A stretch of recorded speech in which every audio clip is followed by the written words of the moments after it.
जिसकी प्रतीक्षा इतिहास में लंबे समय से चली थी और जिसके लिए बहुत संघर्ष में प्रयास करना पड़ा था, जो किसी भी अत्यंत घोर तपस्या से कम नहीं था, उसकी पूर्ति के उपरांत राम मंदिर का कार्य आरंभ तो हुआ और वह चलता गया। अब वह क्षण आया है जब हम यह विश्वास के साथ कह सकते हैं कि हाँ, भगवान श्री राम लला के सुंदर मंदिर का निर्माण जन्मभूमि के स्थान पर होकर के अब वह पूर्णता की ओर पहुंच चुका है। कल वह मंगलमय दिन है जिस दिन हमारे माननीय मुख्यमंत्री, माननीय प्रधानमंत्री महोदय और श्रद्धेय सत्संग चालक जी के हाथों वहाँ पर ध्वजोत्तोलन होगा, ध्वजारोहण होगा। हमारी परंपरा में ध्वजारोहण को सर्वोच्च क्षण माना जाता है। ध्वज की महिमा हमारी इस पूरी परंपरा में बहुत बड़ी है। मंदिर के ऊपर शिखर होता है, लेकिन शिखर के भी ऊपर ध्वज होता है। दूर से ध्वज का दर्शन करने से ही देवता का दर्शन होने का पुण्य प्राप्त हो जाता है, इस प्रकार की श्रद्धा है। किसी भी सेना में भी कोई ध्वज को गिरने नहीं देता। तो ध्वज हमारी अस्मिता का, हमारे विश्वास का, हमारी पूर्णता का प्रतीक होता है।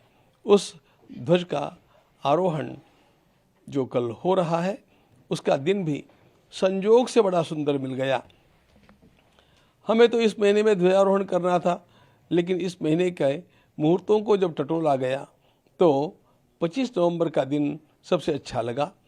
अब इस दिन विवाह पंचमी का दिन पड़ता है, ये भान हमें उस समय नहीं था, लेकिन अरे ये तो पूरी अयोध्या के लिए सर्वदा ही बड़ा उत्सव का दिन रहा है।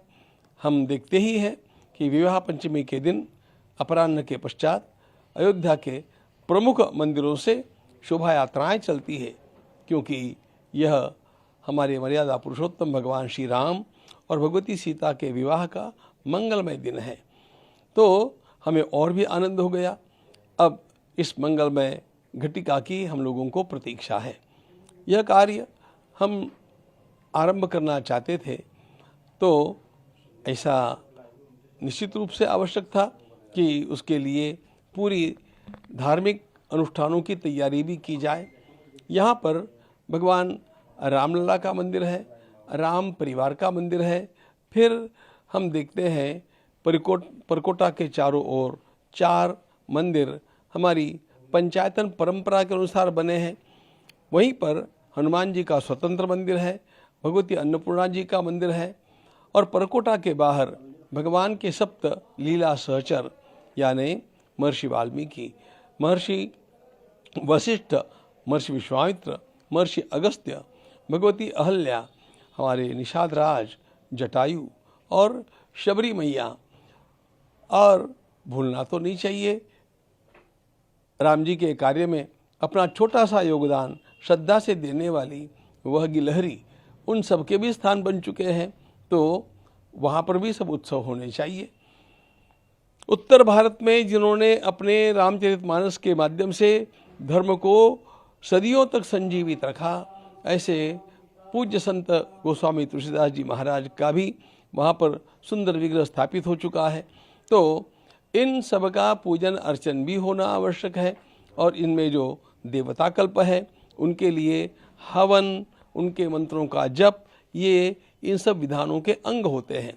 ये सब करने के लिए प्रतिपदा से आरंभ किया गया, पंचमी तक यानी 5 दिनों तक ये सब चलेगा।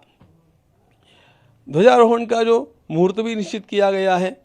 अब दिनांक तो पंचमी का हो गया, लेकिन कोई भी प्रतिष्ठा का काम होता है वह स्थिर लग्न पर होता है, ताकि वह काम स्थायी हो जाए, ये सोच करके। और मध्याह्न की बेला में अभिजीत मुहूर्त के ऊपर कुंभ लग्न में यह कार्य सोचा गया है, जो समय आरंभ होता है 11:58 से और 1 बजे तक वह समय रहेगा। इसके पूर्व हमारे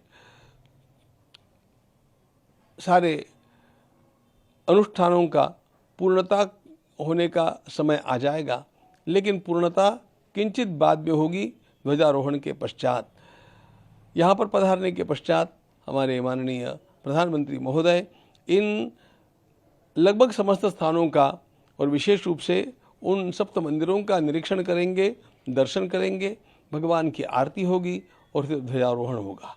उसके पश्चात निश्चित रूप से वे भाविक भक्तों के लिए, अयोध्या जी के लिए, राष्ट्र के लिए और मानवता के लिए भगवान श्री राम का संदेश अपनी भाषा में पहुंचाने के लिए मंच पर पधार करके और उद्बोधन करेंगे।